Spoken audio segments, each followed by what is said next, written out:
A homeless man bought a cheap lunchbox and found he was £1 short at checkout. He begged the shop owner for a small discount, but the shopkeeper simply threw the lunchbox into the dishwashing sink, preferring to waste it rather than give him anything. Helpless, he could only rummage through the trash to fill his stomach. It was late, and the cold wind cut through the streets. After barely filling his stomach, he planned to find a remote corner to sleep. Just then, a friend he hadn't contacted in a long time invited him to rest in his car. Although James tried hard to avoid any entanglements, after wandering for a long time without finding a place to stay, he finally had to get into the car. It turned out that both of them had been addicts, but James was currently in detox and planning to return to a normal life. Meanwhile, this friend was still living a reckless life. He had even forced open the car door to steal it. Perhaps because he was eager to drag others into his downfall, the moment James got into the car, he took out a prohibited substance that made addicts spellbound. He thought James would refuse the temptation, but unexpectedly, James chose to indulge, and the next day, he was found unconscious due to an overdose. The friend, seeing this, panicked and ran away. Fortunately, the car owner was kind-hearted and took him to the hospital in time. Otherwise, the consequences could have been dire.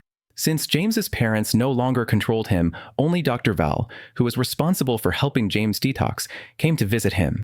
Although James tearfully apologized and solemnly promised never to relapse, Val paid no attention, as this was already his 20-something time making such a promise. However, Val did not intend to give up on James. Even after he recovered, he immediately devised a new detox plan, taking free methadone on time every day, reporting his condition every 2 weeks at the same time. Val sternly warned him that if he stopped using methadone again, relapsing into prohibited substances could very well be fatal. Faced with Val's unwavering support and sincere advice, James, though not expressing it aloud, felt deeply grateful. Before leaving, James expressed his thanks with the most sincere singing. The reason Val chose to continue helping James was that through his singing, he felt the purity of his soul. In the days that followed, James took his medication while singing on the streets to survive. Because Val couldn't bear to see James homeless forever, he used his connections to help him secure a welfare apartment. Although the apartment was in a chaotic and noisy environment and was quite dilapidated inside, for James, it was a paradise. There was a sofa, a soft bed, and hot water for bathing. Excited, James bid farewell to Val and sat quietly on the sofa for a long time, just to confirm he wasn't dreaming. Then he lay in the bathtub and took a long overdue hot bath. Just then, a sound came from the living room. James thought he had encountered a thief, so he immediately grabbed a shoe for defense. He then followed the sound to the kitchen and saw a small cat stealing cereal. Perhaps it was his innate kindness acting up, or maybe his own bad experience of hunger. James did not chase away the stray cat, but instead took the remaining milk from the refrigerator, allowing the cat to enjoy a meal with the cereal. Although James considered himself a filthy, muddy mess, he still harbored hopes of turning into nourishment, hoping to nurture beautiful flowers. After doing all this, he felt sad again. He thought this small cat was not abandoned like himself, but had simply gotten lost. Therefore, after the cat finished eating, James opened the window, ready to set it free. Unexpectedly, the cat not only did not leave, but curled up affectionately in his arms. In that moment, James's heart was deeply touched, and he immediately decided to let the cat stay for one night and find its owner the next day. Thus, lonely James experienced warmth for the first time, and the small cat seemed to understand human nature. It not only listened quietly to his singing, but also jumped onto his bed and snuggled beside him after he fell asleep. The next morning, James took the cat door to door asking about its owner. However, he was repeatedly refused and driven away, and he could not find any valuable clues. Actually, James vaguely sensed that this might be a stray cat, and compassion arose naturally.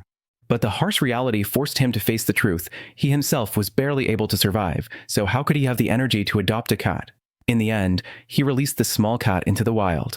Afterwards, he went as usual to the hospital to pick up methadone and then perform street singing near the subway. Unexpectedly, this affected the business of nearby shops, and he was ruthlessly driven away by shop clerks. At this moment, he caught sight of his father's figure and hurriedly chased after him in excitement. But when the father saw James, he hurriedly avoided him like he was avoiding a plague, not stopping for a moment and instead quickening his pace. However, the father ultimately could not escape. This father and son, who had been apart for many days, exchanged a few distant, cold words about their recent lives as strangers. Suddenly, the father's current wife also came slowly. Seeing this, James immediately asked sincerely, "Christmas is coming, can we spend it together?" Before the father could speak, the stepmother immediately refused, because she disliked James as a drug addict and was afraid James would influence their two daughters. Sure enough, the father also expressed opposition. Perhaps out of guilt, at parting, he symbolically handed James 100 pounds. Heartbroken, James returned to his residence feeling disappointed, only to see the small cat crouching at the door, bloodstained, clearly having been attacked. James doesn't know how to handle it and can only hold the cat, seeking help from others. Coincidentally, the girl next door, Betty, returns and happens to be volunteering at a veterinary clinic, so she knows a bit about care. However, when she examined the cat, she found that the injury was quite serious and needed hospital treatment. Otherwise, the wound might become infected. Hearing this, James panicked. He was already broke and unable to afford treatment for the cat, not to mention he was not the owner of the cat. But Betty said, love cannot be measured by money, and besides, the cat approached him voluntarily, which must be a good omen. Please don't abandon the cat easily. After speaking, Betty gave James the address of a pet hospital where stray animals could receive free treatment. After explaining everything, Betty asked them to leave because she was severely allergic to cat hair. James, after expressing his gratitude, carried the cat to the pet hospital. However, due to staff shortages at the hospital, James had to wait in line for a long time. Helpless, he could only hold the cat and sit silently in the waiting area. The animals around, either suffering from illness or anxious due to unfamiliar surroundings, created a noisy environment that made James, already neurotic, even more irritable. Only this calm and composed little cat remained unperturbed, even amidst the noise, maintaining a peaceful mind. Unconsciously, 2 hours passed, and the cat finally received treatment as hoped. Fortunately, its wound was not infected. Unfortunately, the medication cost 20 pounds.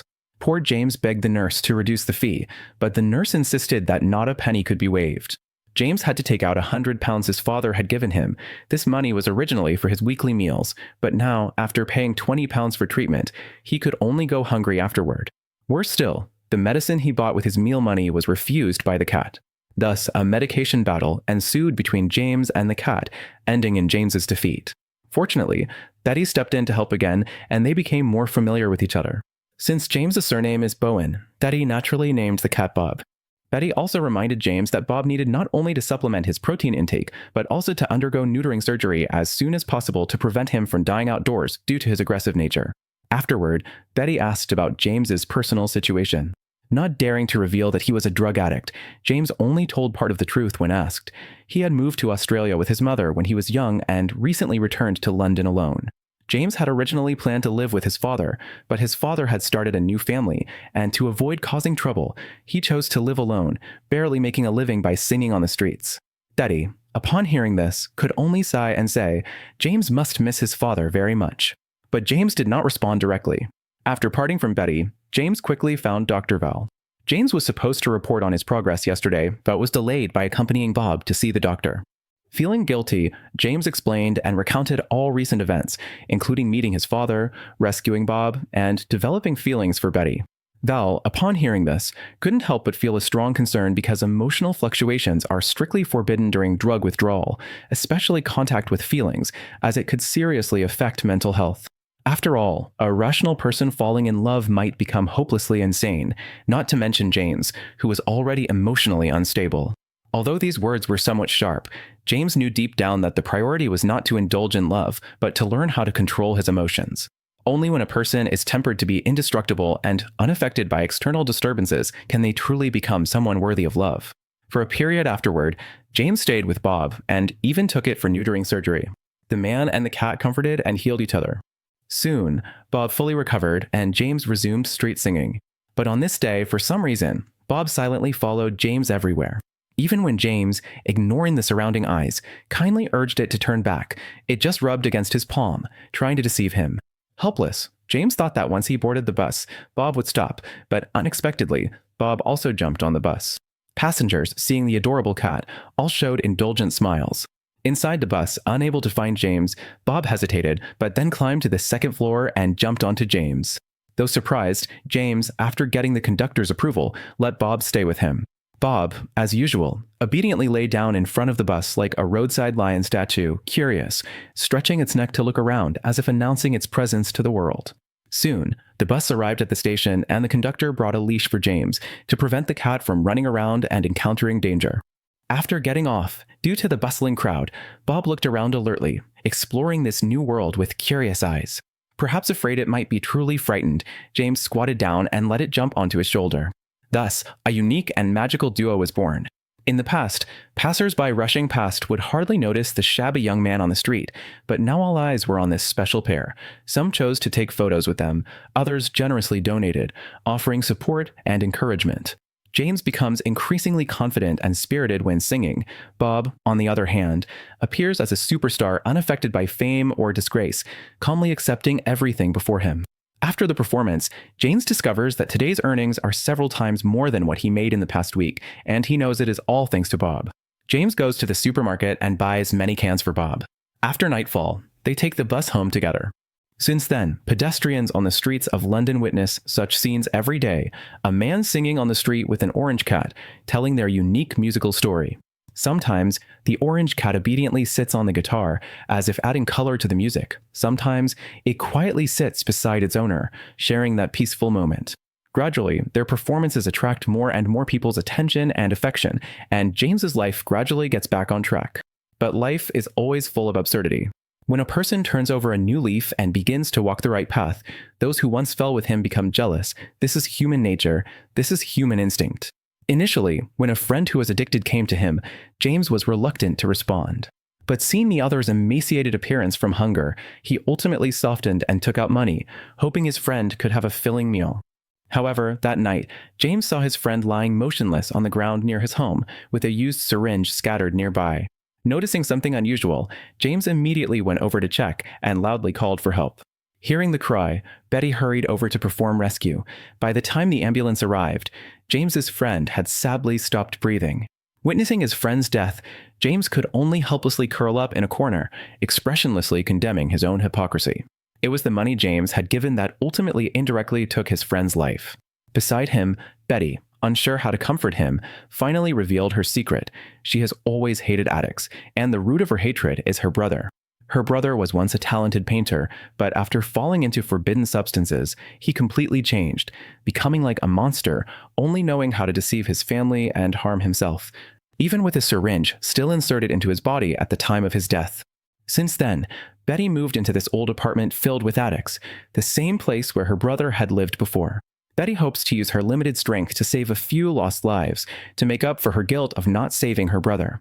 But at the same time, she hates these addicts because they not only corrupt themselves, but also spread pain to everyone who loves them. The death of her friend and Betty's confession hit James like a heavy hammer on his heart. James does not want to repeat the mistakes of his friend and Betty's brother, nor does he want to betray the unspoken feelings he has for Betty. Nor does he want to lose Bob and everything he has finally managed to hold onto at this moment. So he immediately found Dr. Val and asked to stop taking the anti-addiction medication. In James's view, his willpower was already strong enough to completely quit his drug addiction in one go. However, Val advised, James's current performance is indeed commendable. There are no shortcuts to quitting drugs, and rushing will only backfire. Since James insists, she will replan the program. For now, let go of the burden and peacefully get ready for Christmas. Faced with Val's patient persuasion, James finally accepted this suggestion. Christmas soon arrived, and James and Betty decorated the cabin together and exchanged Christmas gifts. Although Bob also received a card, he remained expressionless. Thus, they spent a wonderful and peaceful afternoon amid laughter and soothing songs. The relationship between James and Betty also elevated as they held hands tightly. That night, in a good mood, James took Bob to his father's house, wanting to surprise his father. But when his father opened the door, his face was full of shock. However, James didn't mind and directly stepped into the house. Unexpectedly, his two half-sisters openly scolded James as a drug addict upon seeing him for the first time. Sensing his unease, Bob suddenly became anxious, wildly rushing around the living room. It knocked over a flower vase on the dining table and also knocked down the Christmas tree decorated with gifts. Fortunately, James quickly hugged it, avoiding more serious consequences. However, this accident undoubtedly made James's relationship with his stepmother more tense. Moreover, Christmas seemed like a dividing line, after which a series of unfortunate events followed. That day, while James and Bob continued singing on the street, a man, jealous, deliberately allowed his dog to urinate on James's bag. Witnessing this vile act, the onlookers protested for James, but James, to avoid frightening Bob, restrained himself and avoided getting involved in the conflict. However, the sudden commotion still attracted the police's attention, and James and his group were taken to the police station for interrogation. Until the next day, Val, upon receiving the notice, bailed James out. Although James was the victim, he was punished with a ban on singing. Worse still, because James was arrested and couldn't take his anti-addiction medication in time, his emotions gradually began to spiral out of control. When James finally reached the pharmacy and hurriedly took his maintenance medication, Betty witnessed this scene firsthand. Realizing she had been deceived, Betty angrily left the pharmacy, determined to have nothing to do with James anymore. Even though James tried to explain, Betty insisted on not forgiving him. Thus, James's love and career both suffered setbacks, plunging him into an inextricable dilemma. When a person indulges in their own fragility, they are often prone to sinking all the way down.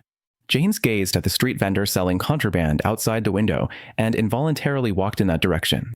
But remembering that Bob still needed him, he ultimately restrained his impulsive urge, and the next day, he regained his spirits and found a job selling newspapers. Unexpectedly, Bob displayed extraordinary charm, and James's business flourished unusually. However, just as James's life was about to return to normal, a jealous competitor deliberately set a trap, reporting James for violations. Because the company clearly stipulated that sales could not be made in areas not belonging to oneself, even though it was not intentional, James was punished and banned from working for a month. At this point, James once again lost his source of income. In the days that followed, he had to rely on his limited savings to barely sustain himself and Bob. Soon, James's savings were exhausted, and he had to share canned food with Bob to stave off hunger. Later, he had to go to a relief station to receive food aid, and even started rummaging through trash cans for food again. However, these foods were far from enough to meet basic nutritional needs, and Bob kept wailing from hunger. Helpless, James decided to take a risk and continue singing on the streets to make a living with Bob. Fortunately, during this period, they were not caught by the police. Finally, after a month, James regained his newspaper-selling job. He thought his days were improving, but a wealthy mother and her son took a liking to Bob and insisted on buying him. James made it clear that Bob was family, not a commodity, but they refused to give up and even mocked him publicly. "You can't even support yourself. How can you afford to keep a cat?" James couldn't bear it anymore and retorted on the spot. In a dispute, the stressed-out Bob suddenly jumped off his shoulder and rushed into the busy street. James immediately chased after him, but until night fell over the city, he could not find Bob. Moreover, for several days afterward, Bob did not return home. Guilt-ridden, James couldn't sleep, as if he had lost his soul in an instant, staring blankly at Bob's food bowl like a walking corpse. James was full of worry, afraid that Bob would never come back. For a long time, Bob had been his indispensable spiritual support. Losing this reliance, he found it hard to steady his mind and might even fall back into old troubles. Fortunately, after a week, Bob returned voluntarily. Overjoyed, James immediately hugged him tightly, fearing Bob would leave him again. From then on, James proactively approached Val, openly stating that he had decided to completely quit drugs. But Val still worried. The withdrawal process was extremely painful, and few could persevere to the end, and James was still alone at this moment. But James firmly responded, "I'm not fighting alone. He has Bob with him. Since having Bob, I have felt respected again. Even if only for Bob, I will conquer myself." Thus, James obtained Val's permission, but before officially starting the withdrawal, James first apologized to Betty and shared his plan. Although Betty was still filled with resentment, to ensure James's success, Betty was willing to offer help during this period, such as delivering meals or supervising nearby. However, James politely declined his offer, as he did not want his beloved to witness his embarrassment. Once everything was prepared, James resolutely embarked on this battle with himself. At first, he could distract himself by playing the piano, maintaining emotional and mental stability. But by the third day of withdrawal, he became irritable and anxious, and in severe cases, even hallucinated. As days went by, James also fell into a food dilemma. He couldn't eat, and even when he forced himself to eat, he would vomit quickly. Meanwhile, his senses also showed obvious abnormalities, sometimes feeling as if thousands of ants were biting inside him, and other times feeling no sensation at all from the icy cold water. Fortunately, whenever James was close to losing control emotionally, Bob was always there to accompany him. After enduring a week of hardship, James's condition finally improved. The sunlight pouring outside the window seemed to rejoice in his transformation. When he stepped out of the house again, the whole world seemed to shine with a new brilliance. Reborn, James immediately went to the hospital to sincerely thank Dr. Val. Without Val's help, he might have already passed away. When he returned home, he found Betty packing her belongings, ready to leave. Having spent a long time with James, Betty suddenly realized people should live for themselves, not be trapped in past sorrows. So she decided to leave the land that carried her brother's memories and pursue her own life. Before leaving, Betty shared her new address and contact information with James, indicating her willingness to stay in touch. Although filled with reluctance, James understood there was no reason to hold her back. Thus, the two parted ways with regret. Afterward, James took Bob to meet his father. During their last meeting, he was overwhelmed with guilt and awkward. Now, having changed his ways, he could confidently and calmly converse with his father. Initially, his father still appeared reserved, but after hearing James's sincere apology, a hint of shame and bitterness crossed his face. Then he took out a childhood photo of James from his wallet. It turned out that over the years, his father had never truly abandoned James, only his weakness and selfishness had kept him from facing reality. Suddenly, the stepmother's voice asking from inside the room was heard. This time, his father did not hide it as he usually did, but confidently responded, talking with James. At this moment, the long-standing rift between father and son finally disappeared. From then on, all good things began to pour into James's life. Even the publishing house came to seek him. Long before James and Bob performed on the streets, someone uploaded videos of their performances online. This duo warmed and healed countless lonely souls who didn't know them, and their story quickly sparked heated discussions on the internet. The publisher was impressed by this inspiring and heartwarming story and hoped to share it with more people in difficulty to motivate them to regain hope and emerge from darkness. Soon, Street Cat Bob was officially published and released. The book received a warm response upon release, and the protagonists James and Bob became household names overnight. At the signing event, James told the attendees and readers, "Everyone has a chance to start over, but not everyone can seize it. Whether you can change is always in your own hands."